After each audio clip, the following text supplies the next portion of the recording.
안녕하세요. 대한민국 공무원 국어의 탑박진입니다. 자, 여러분들 조선 후기 들어갑니다. 자, 조선 후기 여러분 페이지 몇 쪽? 자, 326쪽입니다. 책 피시고요. 자, 이겁니다. 조선 후기 문학. 자, 여러분들 제일 처음에 고전 문학사를 설명해서 말씀드렸지만, 자, 실제 시대 구분을 정확히 4개로 나누죠. 기억나시겠지만 신라 시대까지 고대 문학이라고 하면 있습니까? 자, 그다음에 고려 시대 문학과 조선 전기, 후기 이렇게 나눕니다. 됐죠? 자, 지난번에 좀 여러분들께 좀 죄송했던 게 뭐냐면은요, 산문. 조선 전기의 산문은 굉장히 중요합니다. 근데 여러분들 그것을 제가 여러분들에게 맡겼습니다. 맞죠? 그러니까 다시 한번 여러분들 자 꼼꼼히 읽어주시고요. 혹시라도 질문 있으면 질문하시고요. 됐습니까? 자, 또한 저는 단원별로 해서 실전 문제를 집어넣습니다. 가급적 실전 문제는요, 최신 기출 문제를 집어넣기 때문에 여러분들이 문제 푸시면은요 훨씬 더 많이 도움될 겁니다. 됐습니까? 좋습니다. 그럼 여러분들 조선 후기 고전 시간은 어떤 작품인지 어떤 것이 중요한지 한번 싹 다 정리해 보겠습니다. 됐죠? 좋습니다. 자, 여러분들에게 분명히 말씀을 드렸습니다. 문학편, 비문학편 마찬가지겠지만 문학편은요, 여러분들이 기출문제를 보면서 확인해 보시기 바랍니다. 뭐 실제 시, 어의 의미 파악 문제가 계속해서 출제되고 있습니다.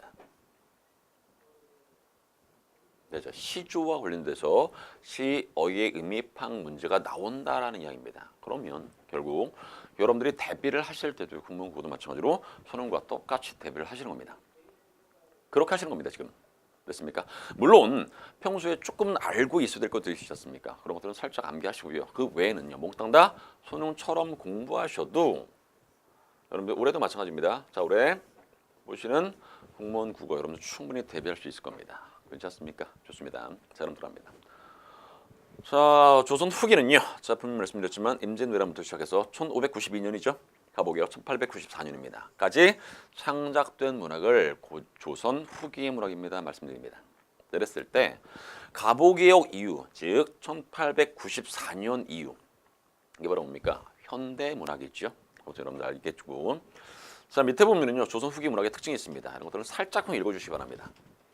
실제 작자층이 확대가 됐습니다. 예를 들어서 평민도 있고 여자도 있고 됐습니까? 그러니까 작자층이 확대됐다는 거, 이런 것들 뭐 굉장히 중요한 특징이 될 수 있습니다. 됐죠? 좋습니다. 자, 오른쪽 운문문학 들어갑니다.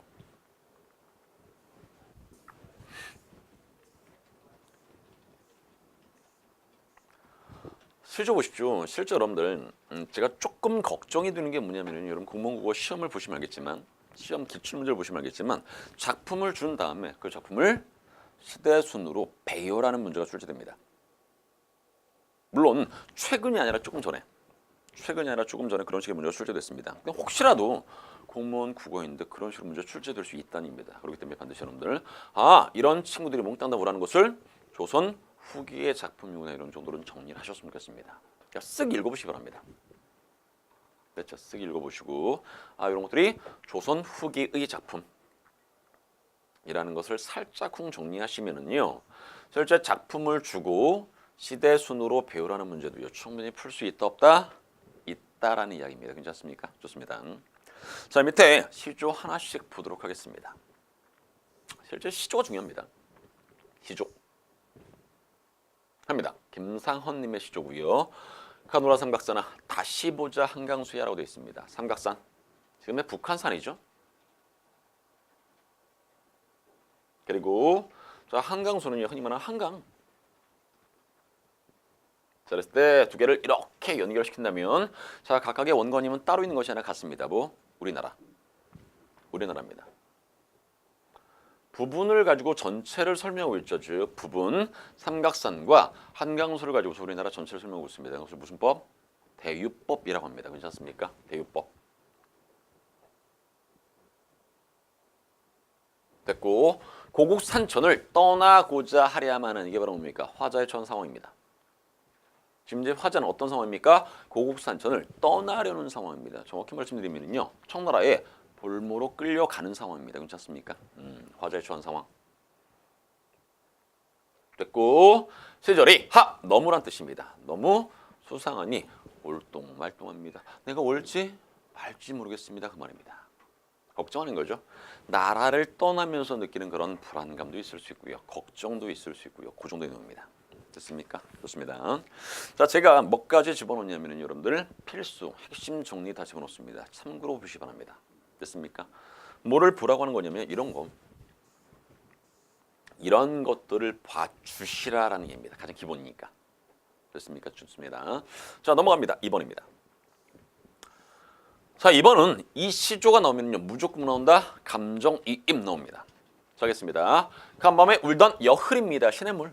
슬피 울면서 지나간답니다. 그랬을 때 시냇물에는요 화자의 감정이 이입되어 있습니다. 알아두시고요.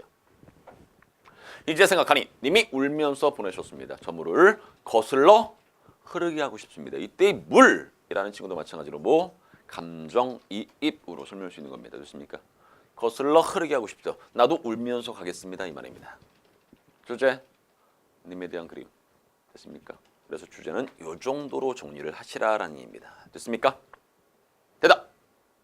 네, 좋습니다. 그 다음 넘어갑니다.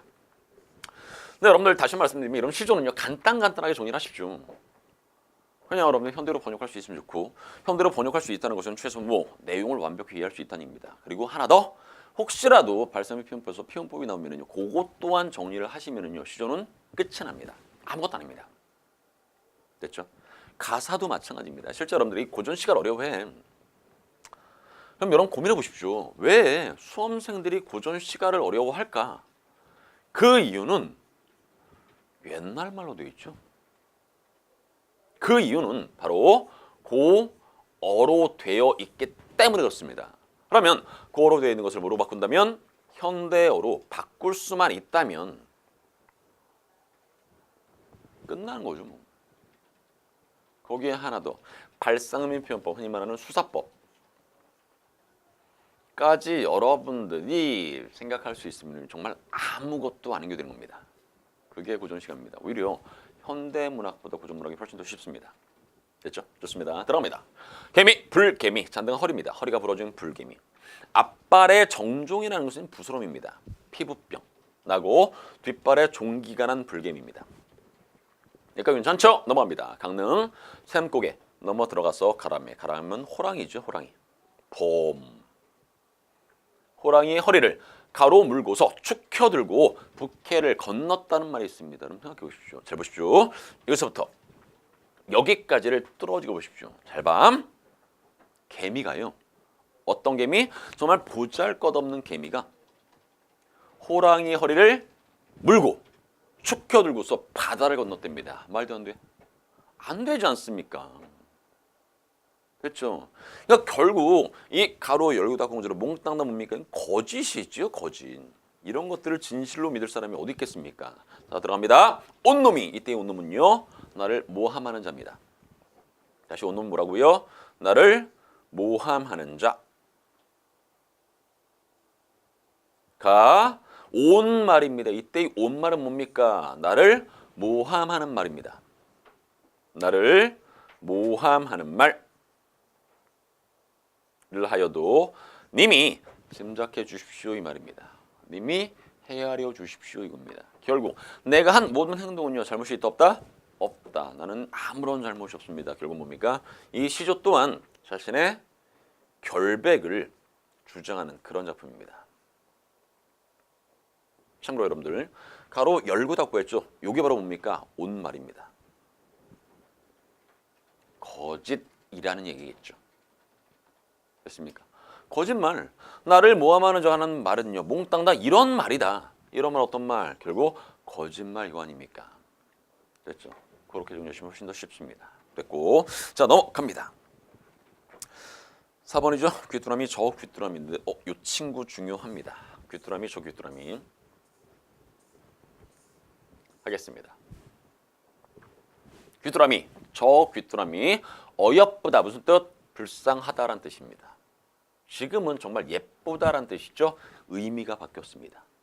이런 것을 의미가 바뀌었습니다. 그래서 의미 변화, 의미 전성 이렇게 설명한 겁니다. 그렇지 않습니까? 자 다시 한번 귀뚜라미 저 귀뚜라미 불쌍하구나 저 귀뚜라미 많이 본 리듬이죠. 이런 것을 A, A, B, A의 구조로 합니다.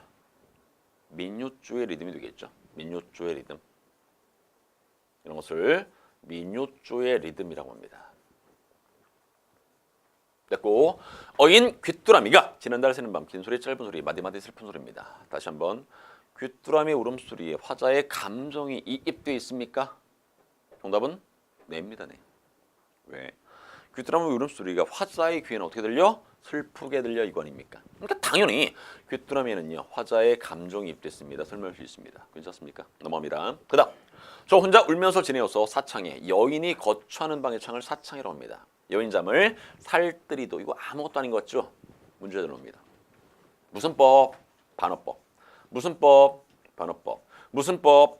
반어법. 꼭 기억해 주시기 바랍니다. 됐습니까? 원래는 알뜰하게도 이 뜻입니다. 근데 실제 문맥상으로 본다면 알뜰하게도가 아니라 뭐 얄밉게도입니다. 즉 긍정적인 의미를 띤 단어를 가지고서 부정적인 의미를 나타냈으니까 무슨 법? 반어법입니다. 그래서 반어법입니다. 됐죠? 얄밉게도 날 깨우는구나. 돌아. 제가 비록 미무리를 망정 무인동망입니다. 이게 화자의 처지를 나타내는 단어죠. 이게 화자의 처지를 나타내는 단어일 거고, 자 무인동망에 내 뜻을 아는 것은 저거 뭡니까? 귀뚜라미뿐인가 합니다. 이겁니다. 주제는 독수공방의 외로움 이 정도입니다. 괜찮죠? 그러니까 여러분들 쓸만한 것이 뭡니까? 이 친구 정도? 의미가 바뀌었구나. 됐고, 자 이 친구 정도 어디 있습니까? 반어법. 요 정도 기억하시면 무난할 것 같습니다. 괜찮습니까? 좋습니다. 그 다음으로 합니다. 다음 시조. 그러면 시조는요 간단하게 정리하십시오. 어렵지 않습니다. 자 들어갑니다. 노래를 삼기다라는 것은요 만들다 또는 태어나다입니다. 그래서 노래를 만든 사람 시름이 하도할시라는 것은 뭡니까? 많기도 많습니다. 이겁니다. 됐고, 일러 다 못 일러입니다. 쉽게 말하면 시름이 있어. 말로 했습니다. 근데 다 말을 못했다는 얘기죠. 됐죠? 일러 다 못 일러 노래를 불러서 풀었던 겁니다. 진실로 노래를 불렀을 때 시름이 풀릴 것이면 나도 불러보겠습니다. 이 말입니다. 결국 뭐 하겠다는 의미입니까? 시름에서 벗어나고 싶다라는 의미입니다. 이게 이 작품의 주제입니다. 간단하죠? 시름에서 벗어나고 싶은 소망. 그러니까 그 정도로 정리하시면 정말로 무난하게 넘어갈 수 있습니다. 괜찮죠? 넘어갑니다. 그 다음 님이 오마하거늘. 이거 중요합니다.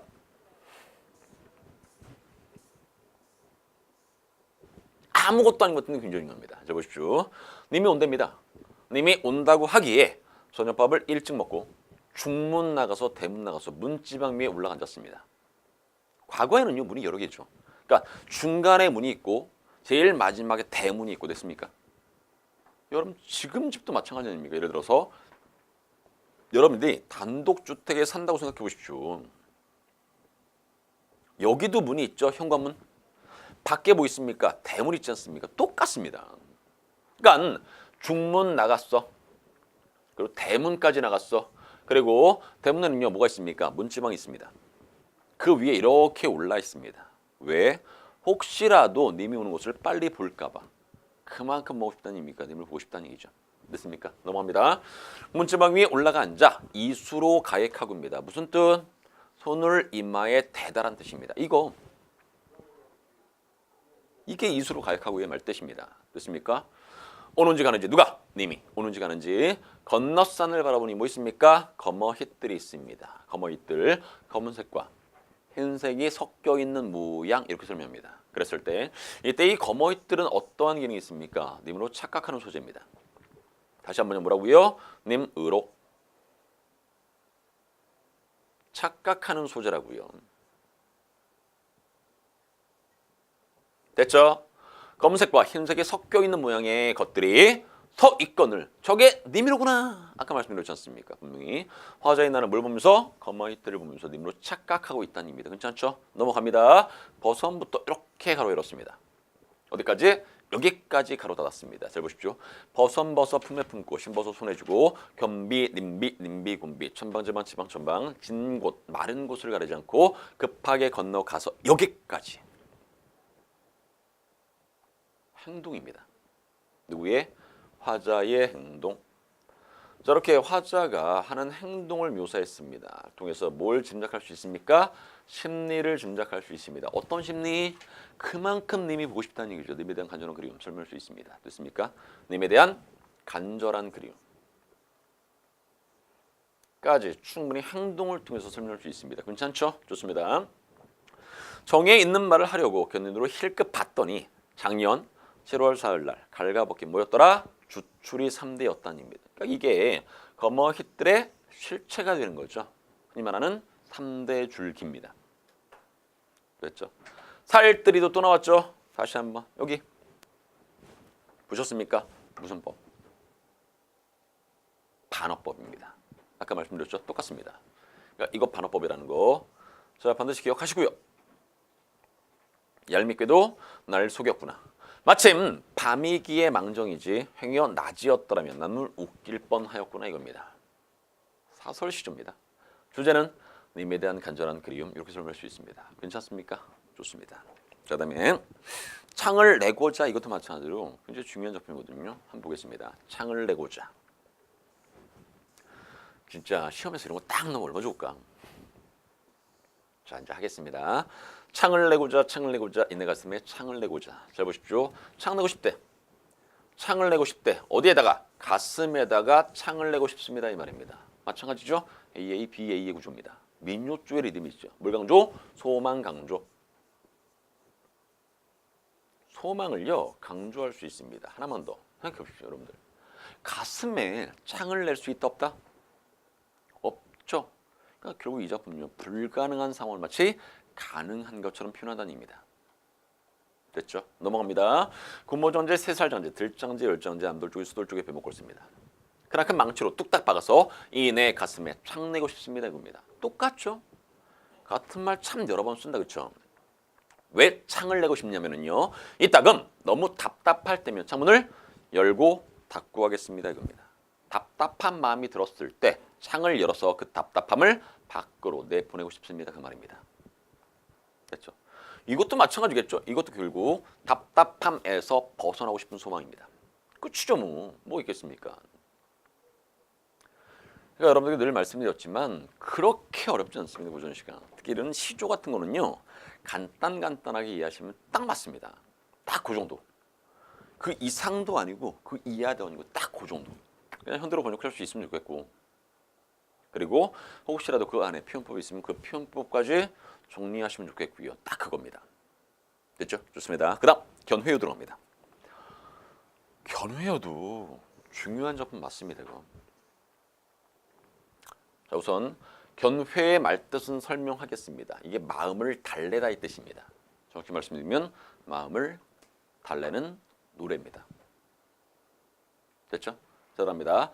슬프거나 즐겁거나 옳다나 외다하나 밑줄 뭔 뜻입니까? 외다라는 것은요 그러다 또는 틀리다입니다. 다시 한번 뭐라고요? 그러다 또는 틀리다라는 뜻입니다. 그러다 하나 내가 할 일만 열심히 하겠다고요. 닦고 닦을 뿐이언정입니다. 그 밖에 연암은 일입니다. 연암열 이렇게 세모 밑에 쓰십시오. 부계공명이나 벼슬을 말합니다. 등을요. 분별이라는 것은 걱정입니다. 걱정할 줄 이시리라는 것은 걱정을 한다는 얘기입니까? 하지 않는다는 얘기입니까? 걱정을 하지 않겠습니다. 그 말입니다. 이것도 소리법이죠. 절대로 걱정하지 않습니다. 이 말입니다. 자, 그랬을 때 잘 보십시오. 나의 행동을 그르다고 비판하는 사람이 있습니다. 그럼에도 불구하고 나는 내가 한 모든 행동이요 몽땅 다 누굴 위해서다? 님을 위해서입니다. 이 말입니다. 그래서 이 첫 번째 작품은요 소주제문 뭐로 잡습니까? 자신의 신념에 따라 살고자 함 이겁니다. 그대로죠? 자신의 신념에 따라 살고자 함 요 정도가 소주제문이 될 수 있습니다. 괜찮습니까? 하나만 더. 자, 여러분 이 부분 뚫어지게 보십시오. 나의 행동에 대해서 왜다, 그러다, 틀리다라고 비판하는 자가 누굴지 밑에 나옵니다. 자, 뚫어지게 보셨죠? 넘어갑니다.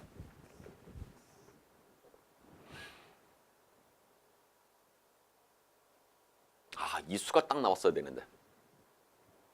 자, 써드리겠습니다. 여기 있다. 이 수 있네요. 제가 이렇게 확 넘겨 넣어봅니다. 자, 하겠습니다. 내일이 망령된 줄을 나라고 모르겠습니까? 다시 한번요. 내가 열 망령된 줄을 나라고 모르겠습니까? 나도 안다. 됐죠? 계속합니다. 이 마음 어리석기는 몽땅 누굴 위해서다? 님을 위한 탓임이 되고입니다. 그러니까 아까도 말씀드렸지만 결국 화자간 모든 행동 몽땅 다 누굴? 님을 위해서입니다. 그 말입니다. 자, 그리고요. 아메 동그라미. 아무리 동그라미. 이때 이 아메라는 것은 뭡니까? 나를 모함하는 자. 아메의 말뜻이 뭐라고요? 나를 모함하는 자라고요. 자, 첫 번째 일수에서 나의 행동에 대해서 그러다 라고 하는 사람의 주체를 누구라고 합니까? 바로 얘가 주체입니다. 얘가. 됐고요. 아무리라는 것은요. 결국 나를 모함하는 말이겠죠. 일러도 제발 님이 헤아려 주십시오 이겁니다. 그러니까 결국 자신의 모든 행동은 몽땅 다 위해서 당신을 위해서이기 때문에 당신만큼은 나의 결백을 믿어주십시오 이겁니다. 그래서 이 시조는요 어디에 써먹냐면은요 이거 이야기할 때 결백 주장 이야기할 때 요 시조를 써먹는 겁니다. 그렇지 않습니까? 대답. 네, 좋습니다. 그 다음 들어갑니다. 간단하죠? 삼수 들어갑니다. 자, 삼수는 여러분들 뭐가 중요하냐면요. 감정이 어디에? 시 내에 화자의 감정이 이입되어 있다. 이게 중요한 겁니다. 이거는. 자, 하겠습니다. 추성진호입니다. 공간이고요. 밖에서 울면서 얘는 가는 됐습니까? 이렇게 말씀드렸습니다. 고전시가 있어. 이렇게 니다, 여다, 예다는 가다 또는 살아가다라고 분명히 말씀드렸습니다. 기억나죠? 좋습니다. 울면서 가는 저 시내야 무엇을 하려고 낮과 밤으로 흐르는다. 니은다 뭡니까? 뭐뭐느냐라는 의문형입니다. 의문형. 종결이 아니라 해석은요. 뭐뭐느냐처럼 해석을 하는 겁니다. 괜찮죠? 넘어갑니다. 님을 향한 나의 뜻을 따라서 그칠 줄 모르는구나 이겁니다. 이것도 마찬가지예요. 님을 향한 일편단심. 그 정도가 소주점을 이룰 수 있다는 겁니다. 됐죠? 사수 들어갑니다. 이런 것들 뭐 간단하게 이해해 주십시오. 산은 길고 길고 물은 멀고 멀고 어버이를 그리워한 뜻은 많고 많고 하고 밑줄.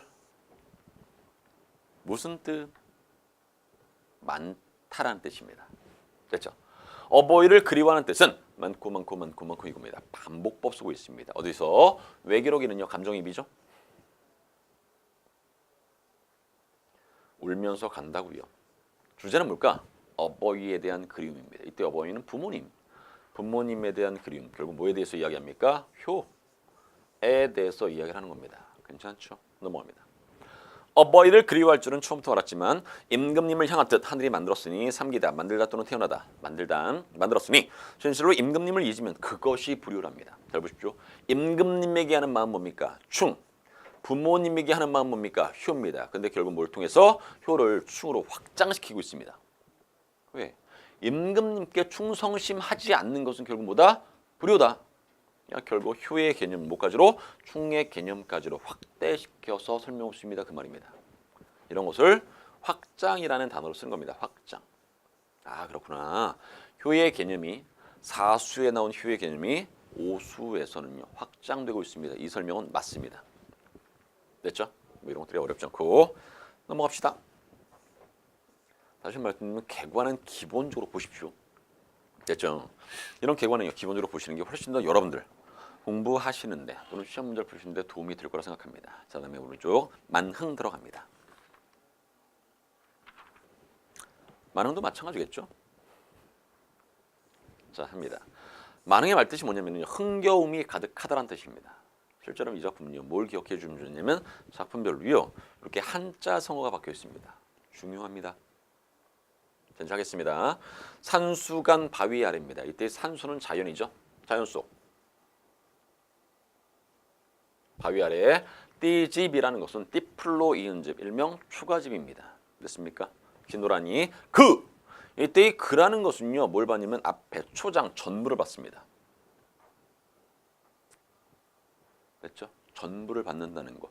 이것을 좀 풀어주면 뭡니까? 결국 나의 뜻입니다. 나의 뜻. 잘 안 써지네. 나의 뜻입니다. 나의 뜻을 모르는 남들은 웃는다. 이때 웃는다는 것은 비웃는다입니다. 비웃는다 하지만은 어리석은 샤암입니다. 어리석은 시골뜨기의 뜻은 이것이 뭐라고? 나의 분수입니다. 이겁니다. 하나만 더. 자, 이거 어리석은 시골뜨기입니다. 결국 누굴 말합니까? 화자 자신을 말합니다. 이거는 겸손 또는 겸양의 표현입니다. 겸손 또는 겸양의 표현이라는 거 됐습니까? 정말 자기가 어리석은 시골뜨기 이게 아니라 겸손의 표현이라는 얘기입니다. 됐죠? 좋습니다. 사람들에게 첫 번째 위와 첫 번째 작품 관련된 네 글자인 자서 뭡니까? 안분지족. 이거 기억하시기 바랍니다. 그럼 두 번째 들어갑니다. 두 번째는요. 안분지족 똑같습니다. 근데 안빈낙도를 살짝 바꿔봤습니다. 자, 출발. 보리밥 풋나물 알맞게 먹은 후입니다. 보리밥 풋나물은요. 보잘것없는 음식 또는 소박한 음식 괜찮습니다. 보리밥 풋나물을 알맞게 먹은 후에 바위 끝 물가에서 실컷 놀면서 지내겠습니다. 그 나머지 연암은 일, 세모, 부귀공명이나 벼슬 말합니다. 됐고, 부러워할 줄이 있겠습니까? 라는 것은 부러워한다는 얘기입니까? 부러워하지 않는다는 얘기입니까? 부러워하지 않겠습니다. 이 말입니다. 이것도 서리적 표현이죠. 원래 여러분 고전 시간은요. 이 서리법 굉장히 많이 써 있습니다. 그러니까 대꾸라든가 서리는요. 기본적으로 고전 시간은 거의 필수 정도가 될 것 같습니다. 자, 그다음 넘어갑니다. 삼수는 한자성어 꼭 좀 기억해 주십시오. 물알치. 이게 중요합니다. 이게 물알치. 자, 합니다. 잔들고 혼자 앉아서 먼 산을 바라봤습니다. 결국 화장이 나는 뭐하고 있다고요? 잔을 들고 됐죠? 그대로 혼자 앉아서 먼 산을 바라보고 있습니다. 아, 그렇구나. 화장이 나는 뭘 보고 있다고? 산을 보고 있다고요. 보는 반가움이 잘 보십시오. 내가 그토록 그리워하던 님이 온다 한들 반가움이 이러하겠습니까? 이겁니다. 그랬을 때 초장과 중장을 뚫어지게 보시면은요. 결국 화자인 나는 산과 님 사이에서 뭘 더 좋아한다? 산을 훨씬 더 좋아한다는 얘기입니다. 비교법 쓰고 있습니다. 산과 님을 비교해서 결국 산이 훨씬 더 좋습니다라는 것을 이야기하고 있다는 얘기입니다. 그렇지 않습니까? 됐죠? 좋습니다. 넘어갑니다. 말씀도 웃음도 안 한답니다. 누가? 산이. 못내 산을 좋아합니다. 이겁니다. 됐습니까? 그래서 자, 이 작품은요. 산과의 혼연일체입니다. 혼연일체 다른 말로 물아일체 괜찮습니다. 이 정도 정리하시면 될 것 같습니다. 됐고요. 자, 그다음 사수입니다. 이런 것도 간단하죠. 자, 여러분들 그냥 해석하기 좀 편하시도록 이 작품을 이해하는 게 좀 편하시도록 앞에 아예 생략된 것을 집어넣어 보겠습니다. 누구시오라는 것은 누가거든요. 앞에 뭘 집어넣냐면 전원생활 정도를 집어넣으시면 됩니다. 전원생활. 전원생활. 이제 합니다. 자, 누가 전원생활을 30보다 낫다고 했습니다. 30은 삼정승, 영의종, 좌의종, 우의종 말합니다. 삼정승보다 낫다고 했다고요.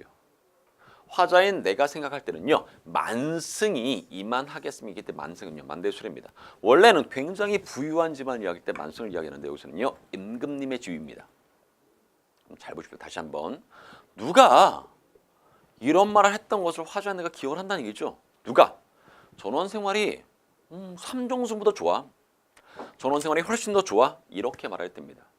근데 화자인 내가 생각할 때는 아니 삼정승이 뭐야. 임금보다 훨씬 더 좋아 이 말입니다. 해석 가능하시죠? 넘어갑니다. 이제 헤아려 보니 소부와 허유가 낙도떠라는 것은요. 야같더라 또는 영리하더라 이겁니다. 왜? 소부와 허유가 어떤 사람입니까? 전원생활한 사람이죠. 생각해 보십시오. 전원생활.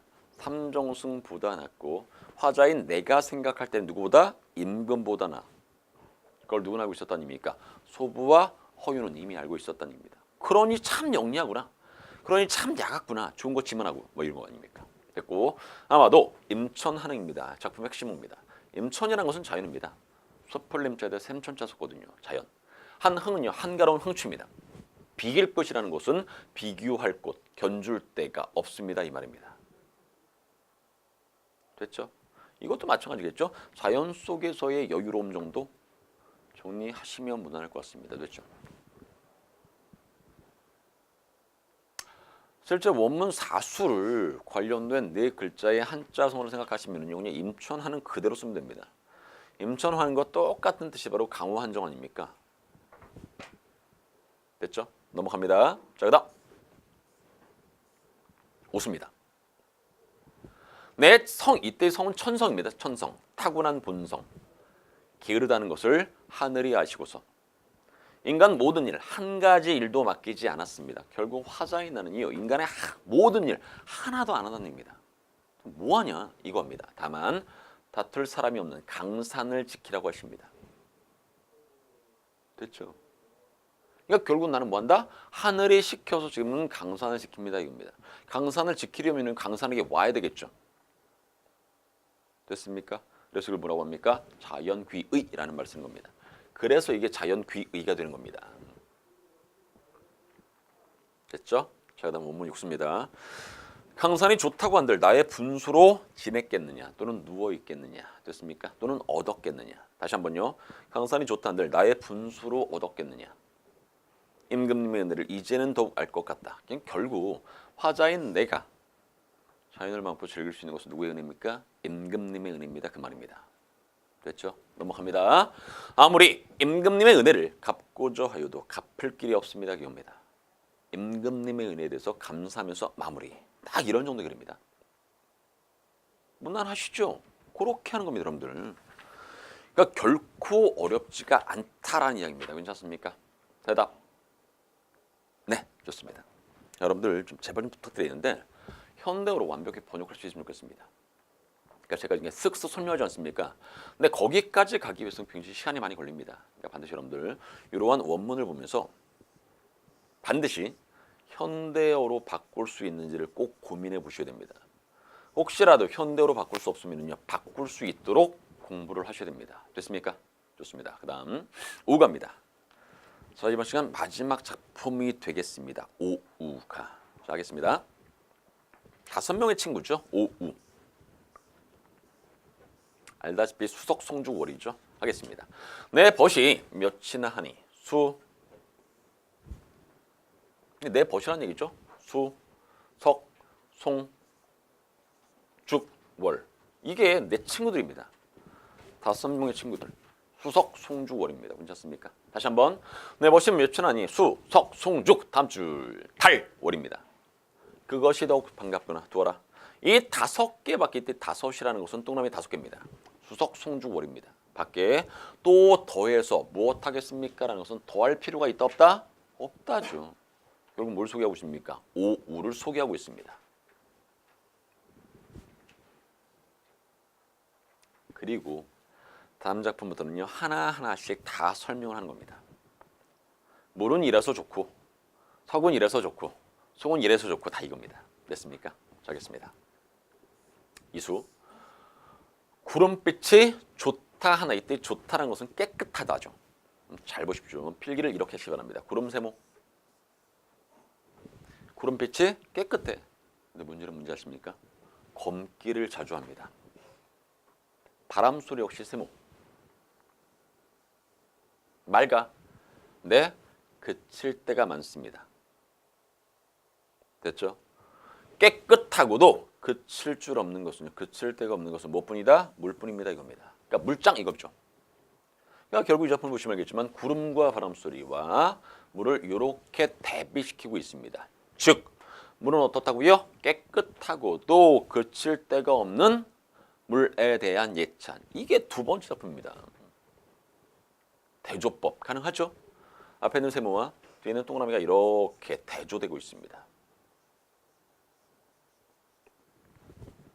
됐고, 자, 원문 3수 들어갑니다. 석이죠. 꽃은 무슨 일로 피면서 쉽게 떨어지고 꽃세모 똑같습니다. 이것도. 풀은 어찌하냐? 풀세모 푸르자마자고 누렇게 변하냐고. 그러니까 이 둘의 공통점 뭔지 아십니까? 변한다.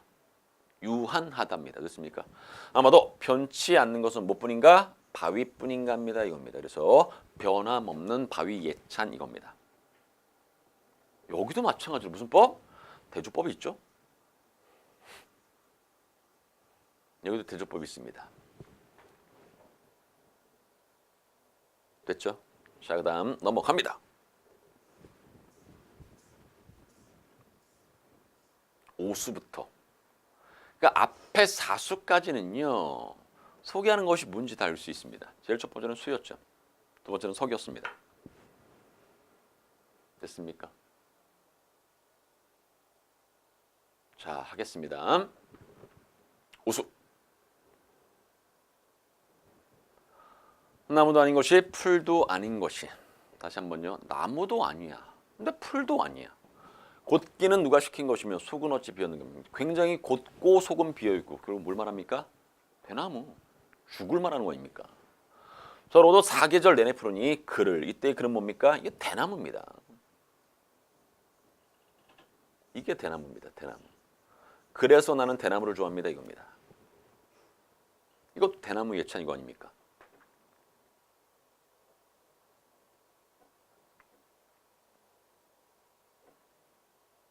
사수를 확 넘어갔네. 미안합니다. 사수를 확 넘겼다. 간단하게 보고 넘어가겠습니다. 잘 보십시오. 더우면 꽃이 피고 추우면 잎이 떨어지는 것 당연하죠.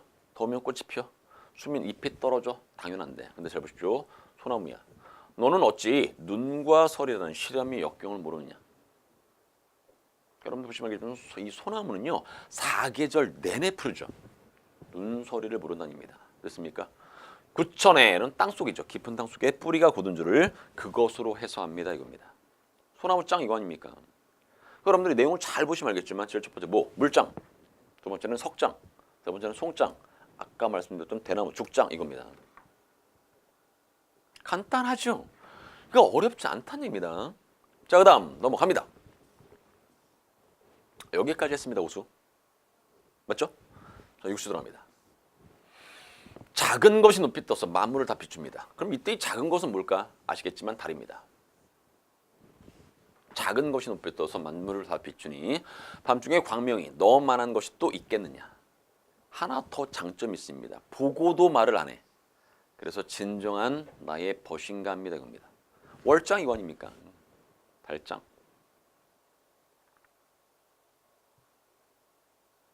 이게 오우갑니다. 여러분 생각해 보십시오. 이런 작품이 딱 나왔을 때 어떤 문제가 출제될지.